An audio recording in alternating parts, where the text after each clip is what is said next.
For all of us here at NBC, thanks for watching and have a great week.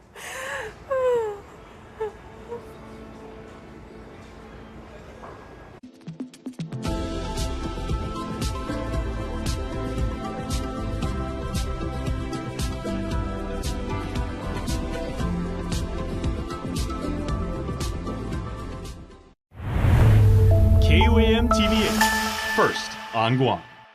KUAM News headlines are presented by Calvo's Insurance, protecting Micronesia for 85 years. Matson and the Adai Itano program. Apply at Matson.com and McDonald's of Guam. I'm loving it.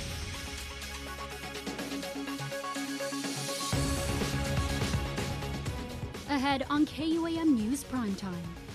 Education officials testifying in support of a bill that would allow GDOE to lease vacant or underused schools, with the goal of using the revenue to fund maintenance for active campuses.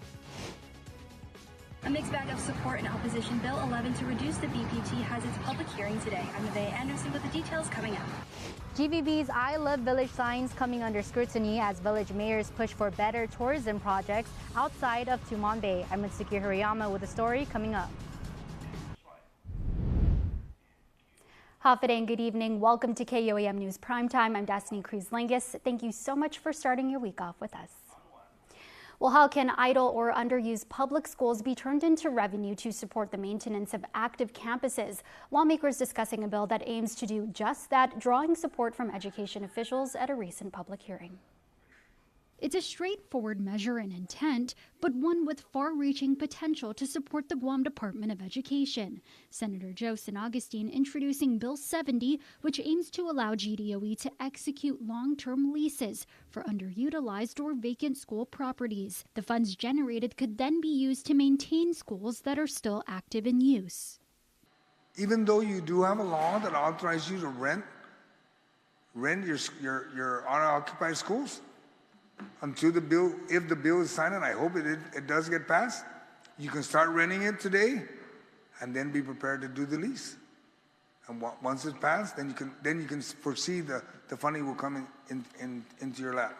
GDOE Superintendent Dr. Kenneth Swanson voicing his support for the bill, noting that it creates a legal avenue to repair, modernize, and replace aging facilities beyond appropriations. Currently, we have 3 campuses that are surplus to our classroom space needs, and there is interest in leasing them over time for other government operations and charter school activities. Guam Education Board Chair Angel Sablan also testifying in support, but calling for amendments. He adds while GDOE owns the facilities, not all the land they sit on is under the agency's ownership. One example, the newly decommissioned Chief Brody Elementary School. We don't want some other entity to come in and say, wait a minute, that's my property. We need to make sure that that's all clear. So when it comes as a whole, not just we lease the property and then, lease the facility and then they have to go lease the property from some other entity. Sablan also recommending clear language to ensure lease-generated funds go directly to GDOE, not the general fund, and suggested reducing the number of GEB members on the procurement team to 3. Meanwhile, Senator Therese Terlahi advising GDOE to work closely with its legal counsel and procurement officials to craft a standard. She also suggested tapping the Guam Economic Development Authority. But I think there should be protections in here where it is competitive, where it is going to be treated like other government of Guam property, where we have provisions required in lease. We have to make sure liability is, so the other law said if someone else was going to use your campus, liability goes to them. All of that, I think, should be very clear in the lease. Education officials noting they are also exploring federal partnerships and charter school options. Well, Guam's business community is pushing for relief during today's public hearing of Bill 11 as lawmakers debate lowering the business privilege tax. Nevaeh Anderson has the details. A bill to lower Guam's business privilege tax by 1%, Bill number 11, is officially on the table as it has its public hearing today. But with looming federal funding cuts, there's been mixed reaction over whether now is the right time to reduce revenue. Senator Shangu Matautau, the bill's author, says support has poured in from business owners and taxpayers who feel overburdened and undersupported. He pointed to billion-dollar budgets and recent pay raises as signs of the government growing, while small businesses continue to struggle. But fiscal managers say the impact could be detrimental. Lester Carlson, director of the Bureau of Budget and Management Research, says cutting the BPT would slash $81.9 million from projected revenue, affecting hospital care, school repairs, and public safety programs. Department of Administration Director Edward Byrne urges lawmakers to, quote, not take risks unnecessarily, warning that reducing public funding now would halt progress on long overdue infrastructure projects. Marie Lazama, Department of Revenue and Taxation Director, adds that existing tax exemptions already cost the government $184 million in fiscal year 2023, and Bill 11 would deepen that loss. After more than 4 hours, the Committee on Finance and Government Operations placed the hearing on indefinite recess, leaving the business community on the edge of their seats. Nevaeh Anderson, KUAM News.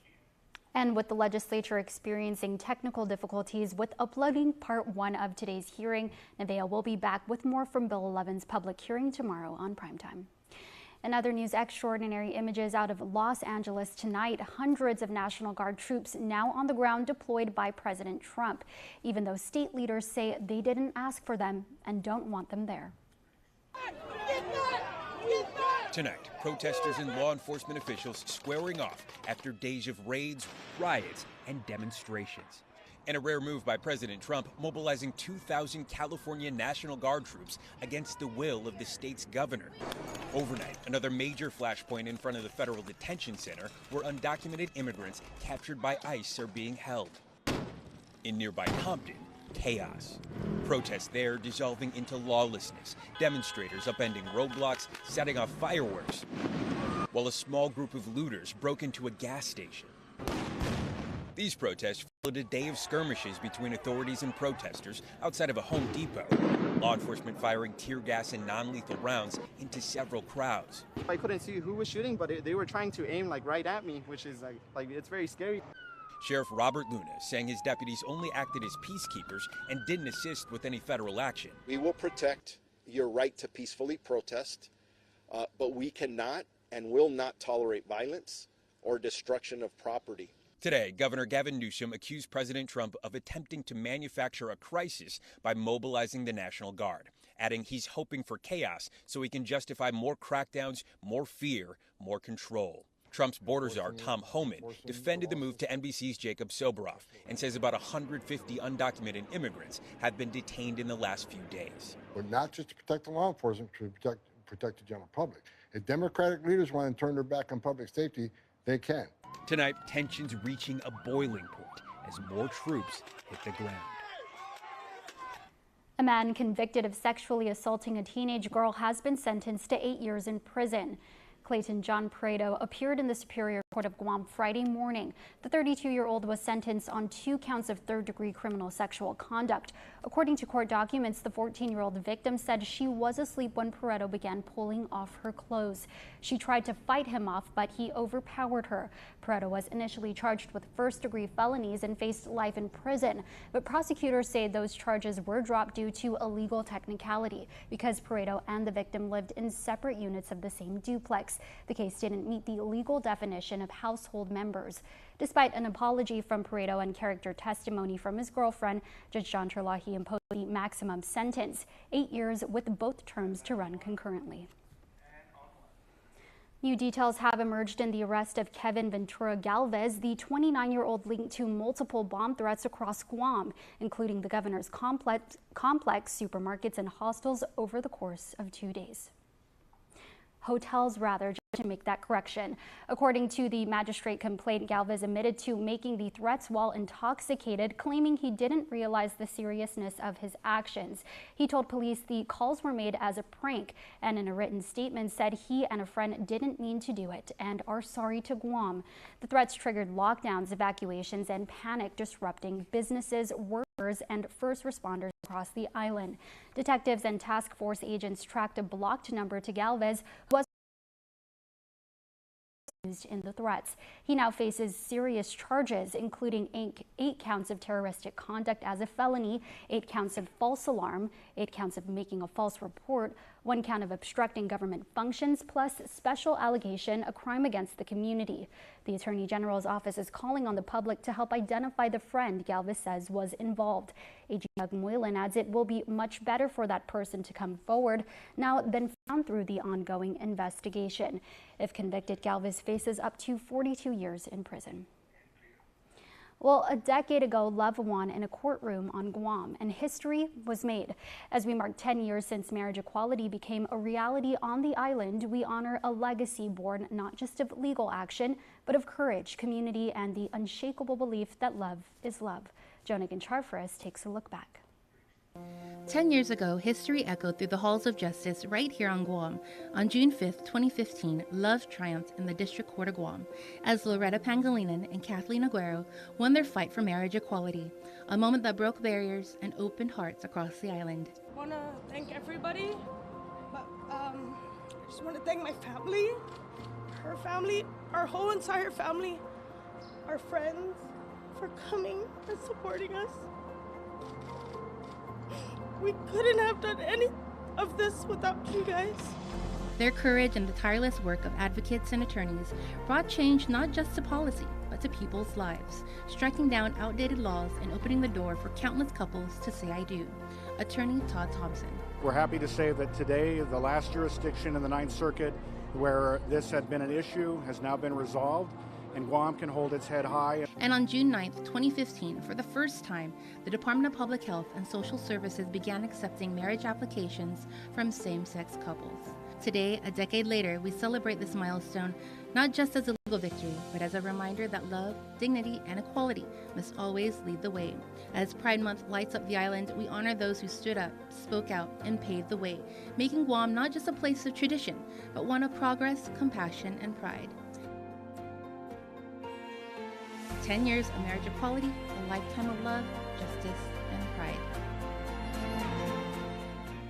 Time for a quick break. You're watching KUAM.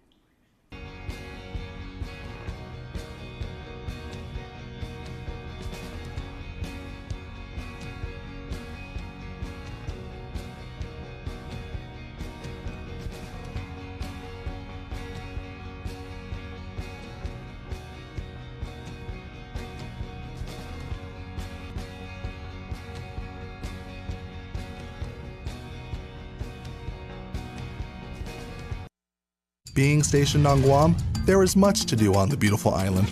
But before you pack, sanitize any household items and leave any organic materials behind to prevent the introduction of invasive species. If it's not native, it could be invasive. Leave invasives behind. New training location confirmed. The Mariana Islands. Before and after training, you will identify and sanitize your tactical gear to prevent the spread of invasive species. If it's not native, it could be invasive. Leave invasives behind. GU Self-Storage, located in Harmon next to McDonald's, offers a variety of storage units. With rates starting as low as $95 per month, we offer complimentary use of dollies, push carts, appliance hand trucks, and pallet jack, with a fully covered loading and unloading areas and ADA accessible units. We offer 24-hour CCTV surveillance monitoring, alarm, and individual pin-coded gate and door access, because your safety is our priority. GU Self-Storage, voted Pica's Best in 2024. Call 671-648-7867 today. Parents, do you know the power of talking, reading, playing, and singing to your baby? These actions help your baby build their language and literacy. Talk and sing to your baby about things around you. Call 311 Monday through Friday from 8 a.m. to 5 p.m. excluding holidays for more tips and resources to help your child succeed.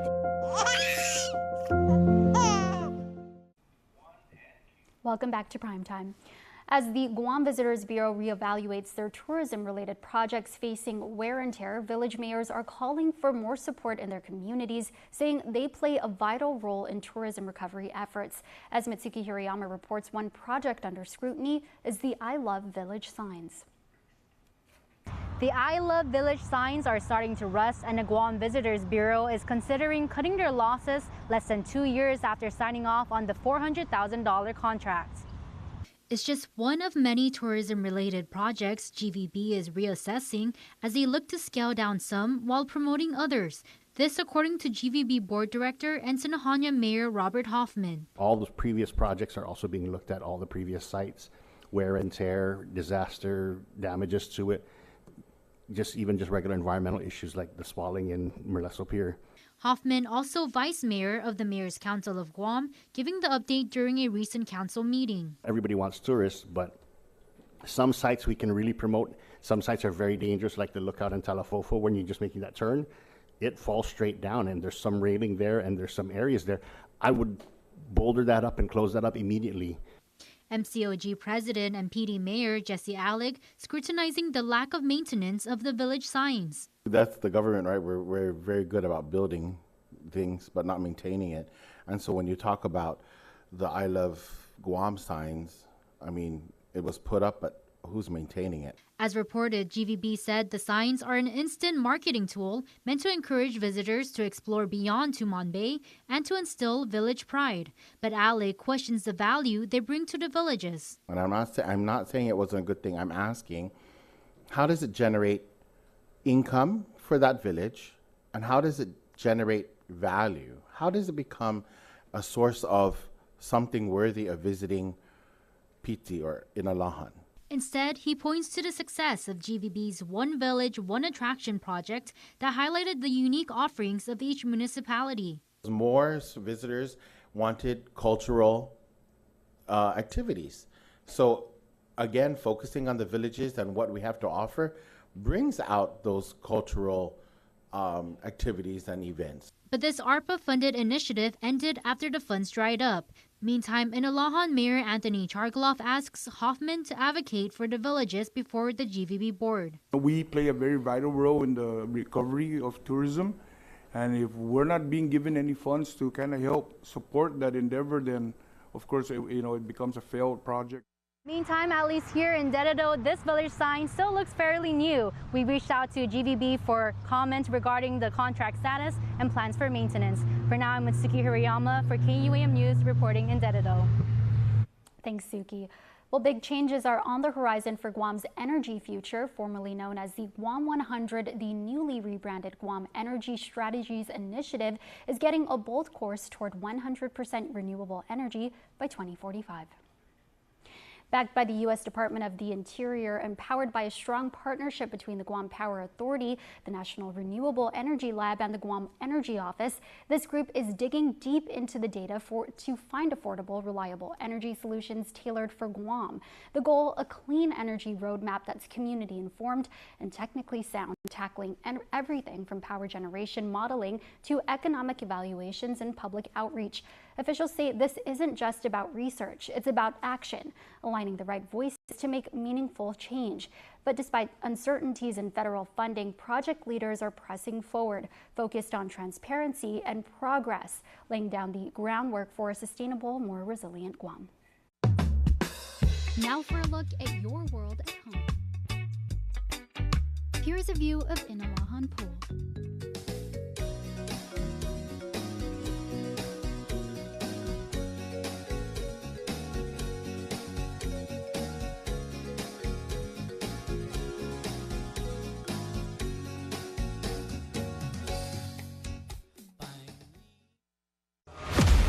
Win one championship, you're celebrated.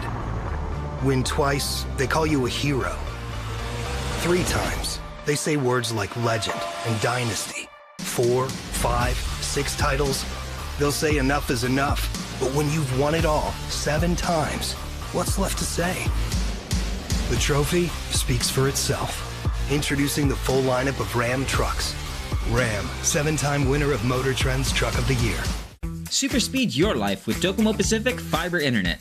Get symmetrical upload and download speeds up to 5 gigs. Get started with Fiber 500 at $145 a month, Fiber 1 gig at $215 a month, or Fiber 5 gig at $299 a month. Plus, get 2 SuperPod 6Es with any plan, and a free EcoFlow River 3 and bonus welcome kit with 1 gig and 5 gig plans. Experience tomorrow's islands today with Docomo Pacific Fiber Internet. Taco Bell brought back crispy chicken nuggets, and I can't believe how good they are. Why can't you believe it? Because you're Taco Bell. Taco Bell. Yeah, but a taco place can do nuggets, right? Yeah. Mike's Hot Honey Diablo sauce is awesome. Okay, they're good, but we're not a chicken place. When did you guys become a chicken place? Chicken? Can't a taco place do good nuggets? Are we not allowed to do both? What do you mean? You think it's cool to do both, right? Why are you looking at me like that? Are they okay? I don't think so. We're totally a taco place that's a chicken place that's also a taco place.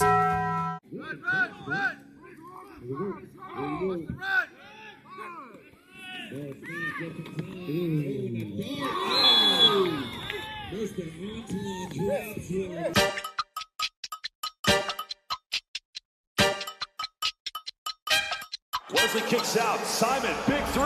Oh,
Wesley kicks out. Simon, big three.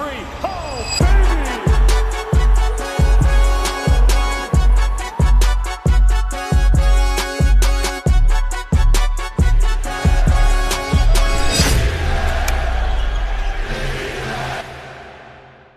Don't need a work break, keep the smile on your face. The moments you can't replace, and I'll be around. Whoa. You can count on me. You can count on me for life. Wherever life takes you, we're always here for you. Calvo's Insurance. Count on us for life.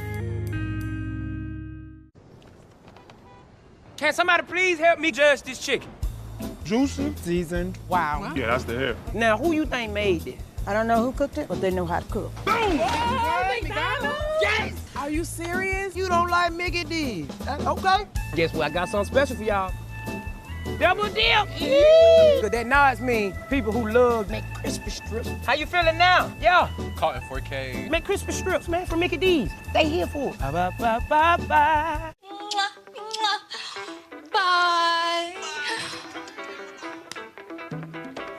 I wish they could move back home. Should we build on a honeymoon?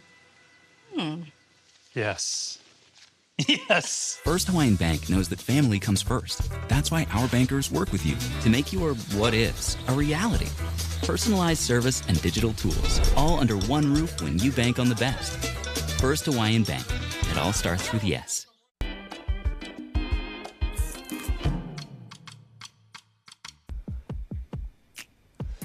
To the skies, everybody, with all of us. And the Drone Corps is showing us how to actually take advantage of this amazing technology, but to do it the right way. Remember, there are a lot of things you have to know. It's not like operating like a little RC, everybody. When you operate essentially a helicopter, there's a lot of things you got to know. And the Drone Corps is going to get you ready. They're going to show you how to be creative, how to be helpful. There are a million things you can do with a drone. And if you fly a UAV, you can actually have a very lucrative career too. So make sure to hit up the Drone Corps and make sure to check out UOG because they are going to show you all of the things that you can do with a drone. All right, there's a Pride Mini Carnival coming up, everybody. June is, of course, the month of Pride. We celebrate diversity and love. Love wins, everybody. So make sure to check out the Mini Carnival because it's going to be at the UOG Fieldhouse, free for everybody. The entire family, all ages are welcome. Make sure to check it out. We will celebrate Pride, games, food, performances, and much more. Thanks to our friends for putting this on, hosting it over at UOG. And there is a seat at the table from our friends at the Guam Women's Chamber of Commerce. We have 4 amazing guest speakers, including that lovely lady there in the upper left. That would be Miss Darby Manglonia. But Sharti, Kersha, and Trisha. I know, I can't see this far, that's why I paused for a minute, but I know all of them. They're fantastic speakers. They're amazing business people. Most importantly, there are absolutely amazing chamaritas, and they're going to show you their creative talents and how you can harness that and turn your idea into a very profitable business. So make sure to get your tickets and sign up and register to be there today. And make sure to watch News Bites every day because that's what we do, like right here on this show about this time, right before birthdays. Okay?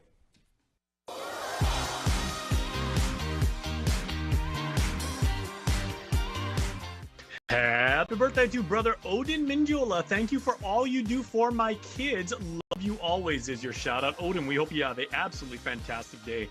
And happy birthday to Benny Jr. Rosalind. To the man of the house, we wish you many blessings on your very special day. We love you, say mom and the boys. We hope that both of you, Odin and Benny Jr., have fantastic days today and fantastic Mondays, because Mondays are for birthdays. Want to wish your special someone a happy birthday? Just click the QR code here on your screen or email birthdayclub@KUAM.com. And that's your Primetime Show. Thanks for watching. I'm Destiny Cruz-Lingus. Have a safe evening and stay beautiful.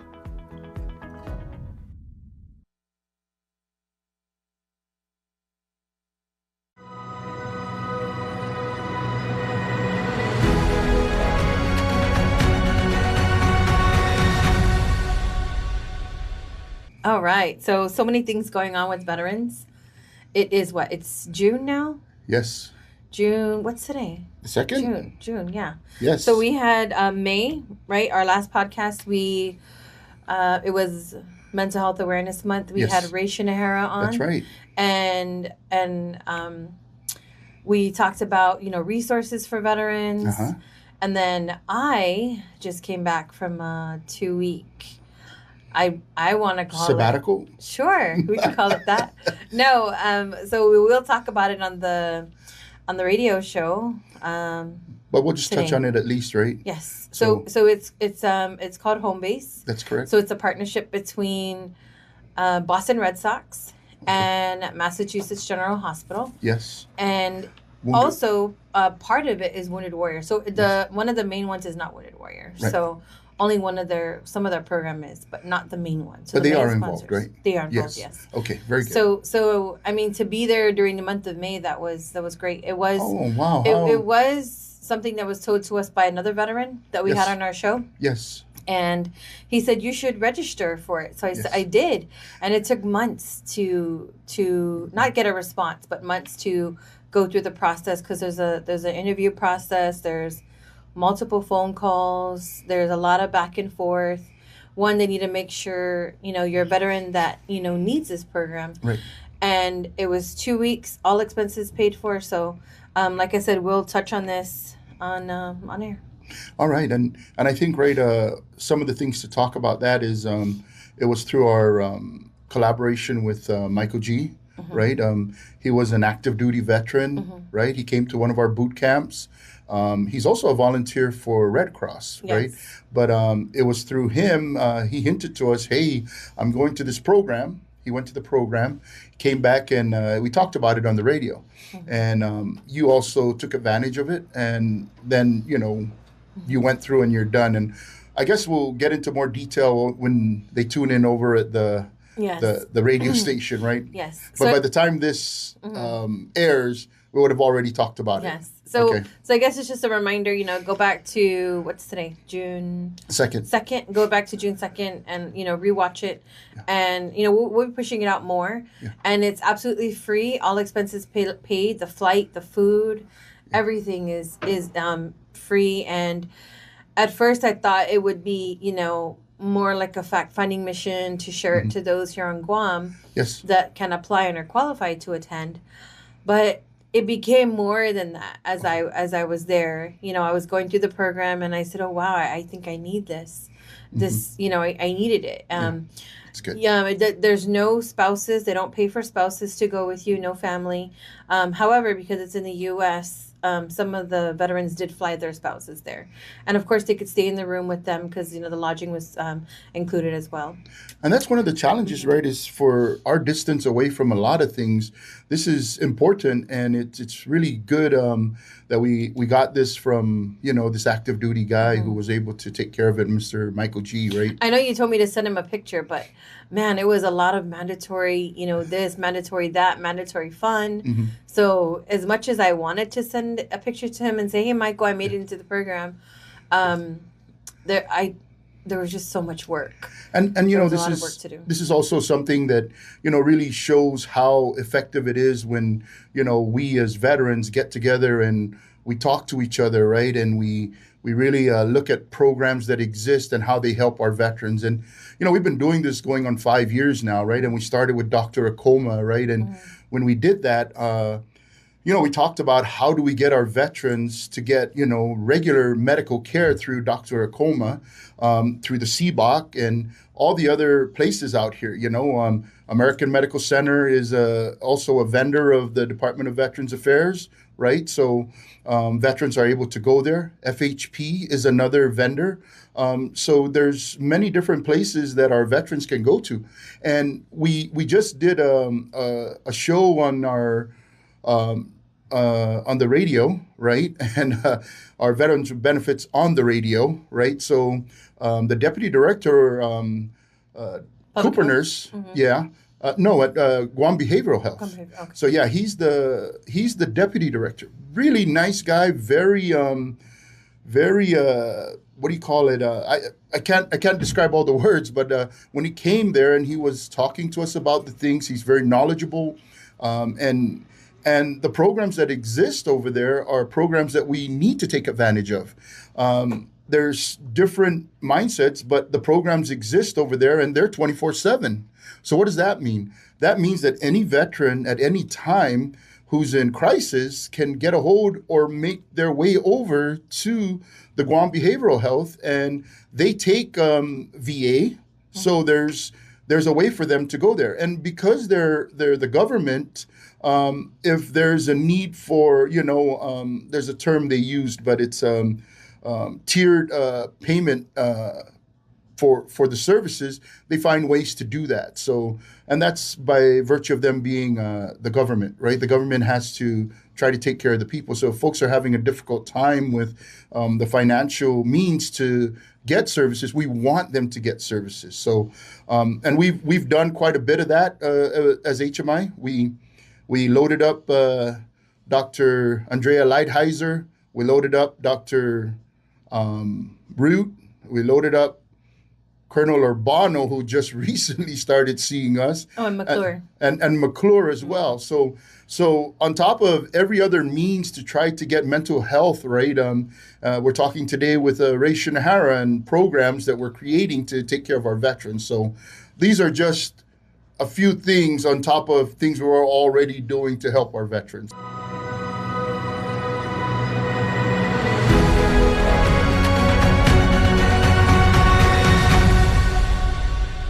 Summer's here, Guam. Get ready for sun-soaked days with Kmart. From beach gear to backyard barbecue essentials, Kmart has it all at prices that keep your wallet cool. Stock up on snacks and fun kids activities to keep them entertained. Kmart is Guam's one-stop shop for summer fun. Plus, military and frontline workers save more with our exclusive discounts every day. Shop now for your summer essentials at Kmart, the 24-hour superstore. Summer vibes, Kmart style. Guam's auto appearance specialist, Elegant Reflections, has been providing the automotive industry with professional detailing and car care products at its highest quality, from complete detailing, full interior detailing, exterior detailing, headlamp restoration, hand washing, seat and carpet shampoo, engine degreasing, undercarriage cleaning, paint sealing, fabric protection, paint oxidation removal, and so much more. Visit us at our new location. Call 646-5555 for an appointment. Elegant Reflections, Guam's auto appearance specialist. Over 20 years of experience.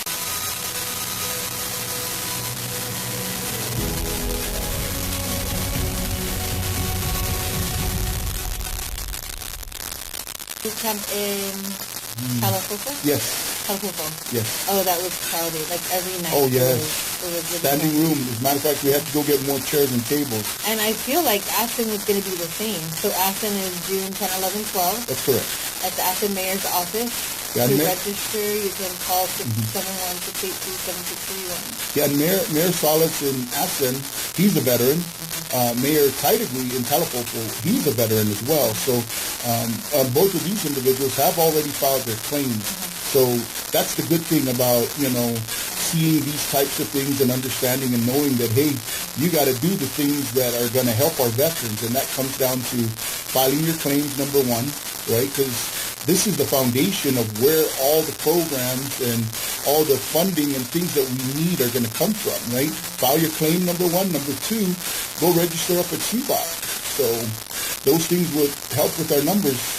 Did you do something for the numbers? When was that for claims? Oh, no, I think we talked about that already. But that's still ongoing. Still ongoing. So year of account, veteran registry? Yeah. Yes, we did that already. So what's coming up is the hearing. Oh, no, wait, golf tournament. You want to go over the golf You guys just had a veteran. What do you mean you guys? Are you not? Did you? No, I was part of it, but I wasn't here. I wasn't on island to see it. So yeah, we'll talk about the golf tournament then. Yeah, it was a really good golf tournament. We have to thank a lot of our sponsors, right? So our lead, our tournament leads were Bob Kelly from MCS and Miss Norma Castellan from Chugash. Right, so these two were the folks that were assigned, and both of them are veterans. Bob Kelly is a veteran, and he owns MCS. That's his business. And Miss Norma is one of the senior folks over at Chugash, and she's a veteran also. So what we're doing is bringing together veterans and organizations to really help our veterans locally, because that's the thing that we need to be doing. So that happened last Saturday, not this past one. May 24th.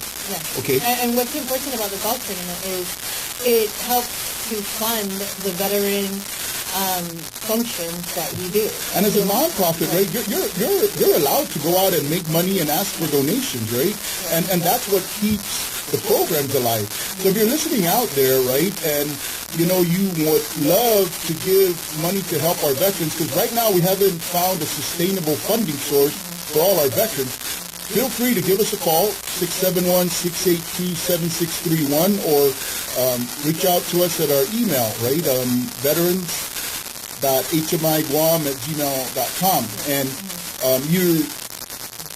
you're free to give us some funding so that we can continue to do these things that we're doing, because we have a lot of volunteers coming out. Most of them are veterans, and they need we need things to help with what we do, like feeding our veterans when they're there, making paper for them when they need it for these boot camps that we're doing. And on top of that, we have other events that, You mean the handouts? Yes, the handouts. That's what right. is making paper?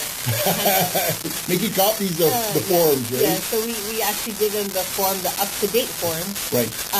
And so veterans are like, I'll just Google it. I'm like, please don't use Google.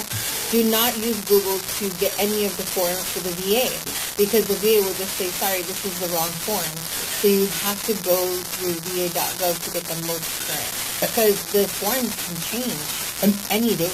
And HMI is out there educating the veterans on these forms, because there's no outreach on Guam that, shares with the veteran what they should be writing or putting down on these forms. There is outreach.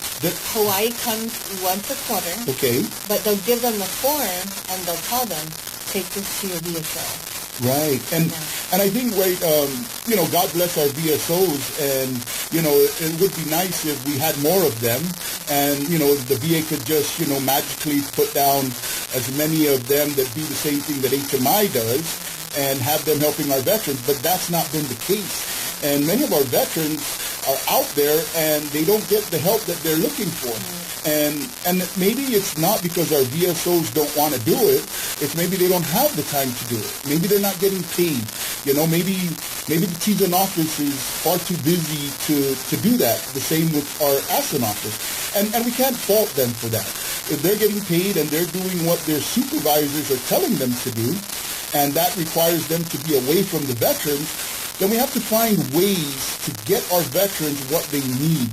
So, and that's a good segue into just in the past couple of days, we had veterans go from 0 to 100, 0 to 90, and then 0 to 70. Now, this just happened not too long ago. So for one of them, the one that went from 0 to 90, got out of the service in 1991.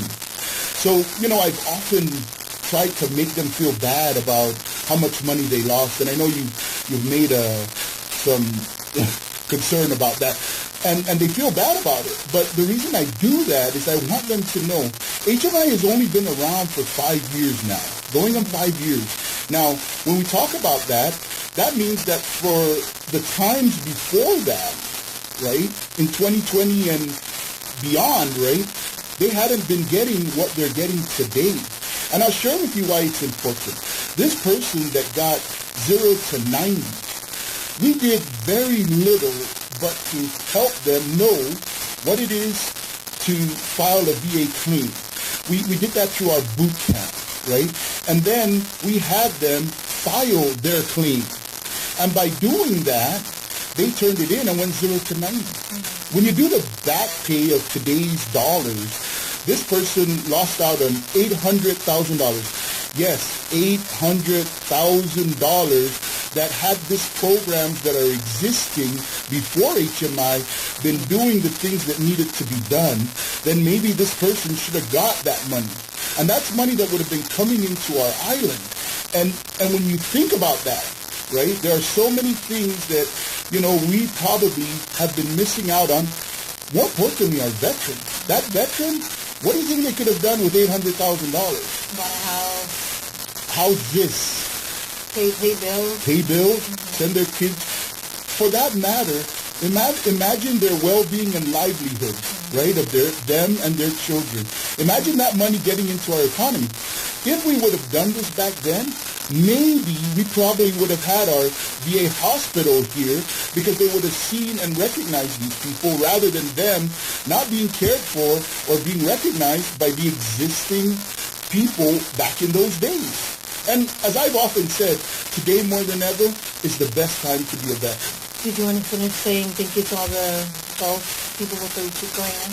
Okay, so Bob Kelly, Drew Arcee, also another veteran, and his business is Dugout. So they brought some really, they carried the event, the whole event, so good, start to finish, right? And our veterans enjoyed the food. They had more than enough food, right? So that's something we want to do. Again, another veteran collaboration. We want you to stop by and check out Dugout, check out Drew Arcee and their team over there in Barrigada. Drone golf ball drop was done by Charlie Hermosa, another veteran.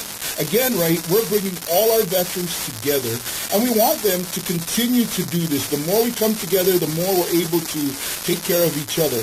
And this is what this is about, okay? So he did the drone for the golf ball drop. Chief Mary, Miss Edith Mesa, Rita Guerrero, Joe Ramos, Joe Tenorio, Ed Superales, Rick Torres, Joey Manabusan, Glory from Bank of Guam, Chugash team, Claro Pineda, Tony Caneni, Chief Torres and the Anderson Air Force Base firefighters, all our volunteers that came out. I know I'm going to miss some names, so if I missed your name, be sure you call me out on it. Ronnie over at the Sono Feliz and his staff for doing a great job. Congratulations to the first and second place winners. First place was Frank Russo and Dr. Aaron Johansson. Second place golf winners were TJ Hubert and Spencer Steffi. The grand prize raffle winner was Velma Yurko. And then the golf ball drone drop winner was Mr. Frank Dela Cruz. Oh yes, and he just picked up his money Wednesday? No, Wednesday. Was it Wednesday? Wednesday or Saturday? Oh gosh, I can't I don't remember. Probably Wednesday. It's all a blur. Okay. Yeah, Wednesday. He Yes. did come Wednesday. I Okay. remember. Yes, he took pictures. So, and then I'm going to give a whole recap of everything for veterans in May.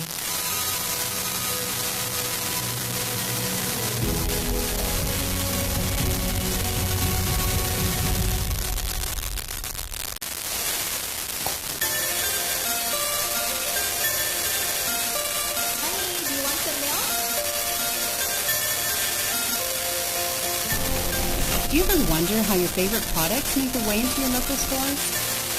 Most arrive on state-of-the-art Matson vessels that transport containers of food, household items, equipment, and supplies into the islands every week. Because we know that you depend on us, we work closely with our partners to ensure that our shipments arrive on time, all the time, so you can find your favorite products when you need them.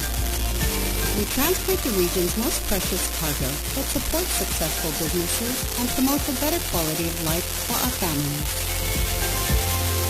Matson is proud to have been the hometown shipping carrier for Guam, the CNMI, and Micronesia for the past 25 years, and you can count on us to be here for generations to come.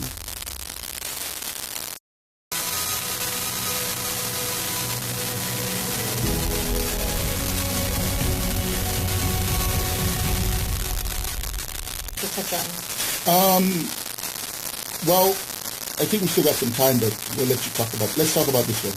Okay, so I know when it was first brought up, I know we were interviewed. So HMI is an organization, which we're a part of, that are a nonprofit organization we're a part of. We did not. No one asked us about the bill. No one asked us for any input. We actually never even saw the bill until it was already published. Right. So some of the things that are very important and very key, and I think we will be reaching out to some veterans to come and, give their opinion or talk about what it is about this bill. But we did want to touch on a few things. Okay. So if there are veterans that do want to come testify for the bill, in support of the bill, or not in support of the bill, so it will. One of the key features is to create a Guam State Veteran Agency. Right. So it would replace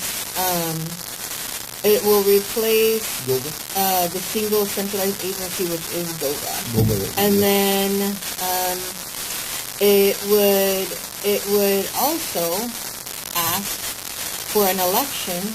It's called an Elected Veterans Governing Commission. So there will actually be an election. Mm-hmm. For the commission, but the only ones that can vote are veterans. Right. So it's going to be a 7-member, nonpartisan commission elected exclusively by verified veterans. So, I mean, that in itself, that's a tall task. Yeah, that's a tall order, and I think we have it on good authority that it's going to be very challenging for us to get past that hurdle. But it's good that we bring it up, right? So everyone kind of gets an idea of, what to expect on that bill and maybe what to talk about. And maybe if we do that, there's a good chance that the folks that are in these positions may start finding creative ways to help make this happen. Or we may just opt or amend to try to figure out the best way to make that happen. And, there's been a history of, different types of elections and why they are or aren't able to happen. And I believe a lot of the elections require that, folks register, number one. Number two, that costs money.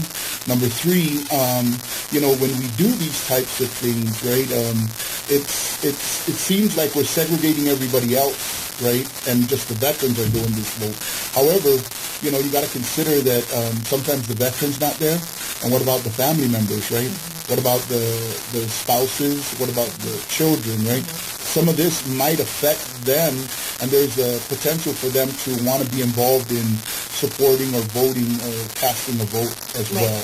So that's one part. So that's one piece. So once this commission is elected by veterans, they will oversee the agency's operations, budget, personnel, and policy decisions. So not as it is today. So as it is today, the GOVA office down in Aspen is operating on its own under the government, right? And then the commission is just an advisory board, right? Today. So, but what this would change was, one, we're going to elect the commission. Right. Two, the commission will be governing all aspects of that. So in essence, it'll be overseeing the organization that will take care of veterans, correct? Okay. Yeah.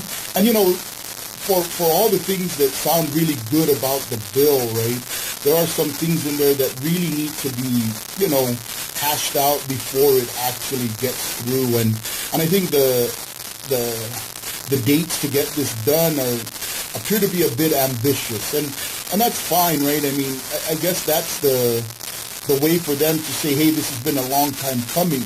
But what we don't want is for us to rush this through and then our veterans not really be a part of it or understand, you know, what's really coming for them or what's to be expected, if you will. So, you know, getting everybody involved, while it is quite difficult and it's a task to get all our veterans, especially everyone knows that veterans have a lot of opinions about things, and a lot of times they're not all in agreement with a lot of things. So not at all. We still got to hear from the ones that might not be in full support and hear why they're not in full support, right?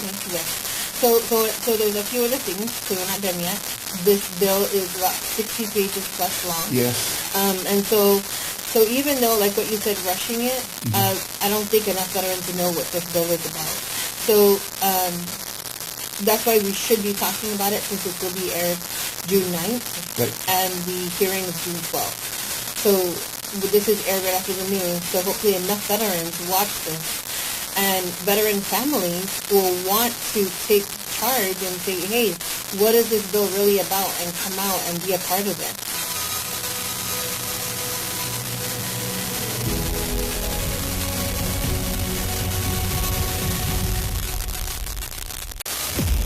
Win one championship, you're celebrated. Win twice, they call you a hero. 3 times, they say words like legend and dynasty. 4, 5, 6 titles, they'll say enough is enough. But when you've won it all 7 times, what's left to say? The trophy speaks for itself. Introducing the full lineup of Ram trucks. Ram, 7-time winner of Motor Trend's Truck of the Year. Guam's beauty is only surpassed by its hospitality. Please help protect it by not bringing any items that could have a harmful impact on the island. Remember, if it's not native, it could be invasive. Leave invasive behind. New training location confirmed. The Mariana Islands. Before and after training, you will identify and sanitize your tactical gear to prevent the spread of invasive species. If it's not native, it could be invasive. Leave invasive behind. Get the new and improved KUAM News mobile app in the Apple App Store or Google Play for Android, featuring the latest local news, advisories, promotions, giveaways, and more. New app, same reliable information from Guam's news leader. Search in your favorite app store for KUAM and download today.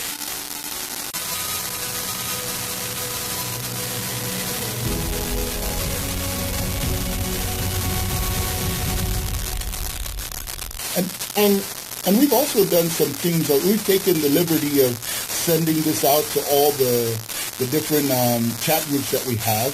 And in those chat groups, it's being shared so that they get to see it.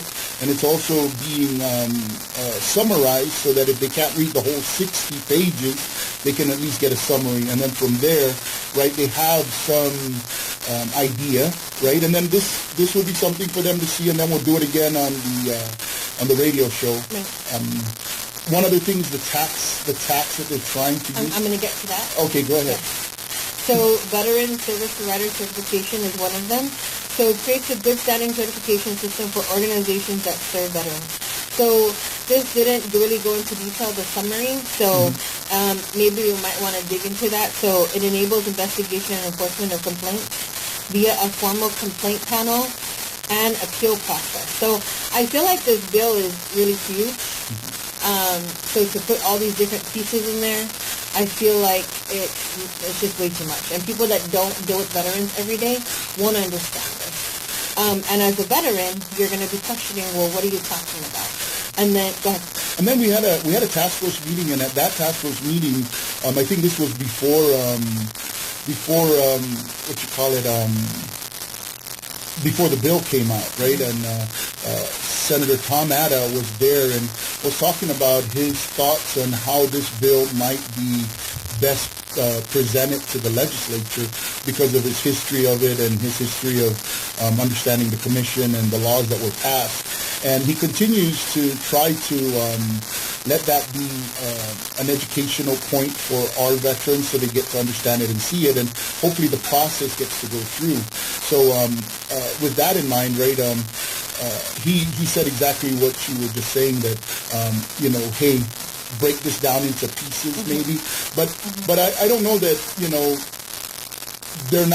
they haven't been doing things to make these things work behind the scenes, and hopefully they have, right? I'm talking about the good senator and her staff and the folks there.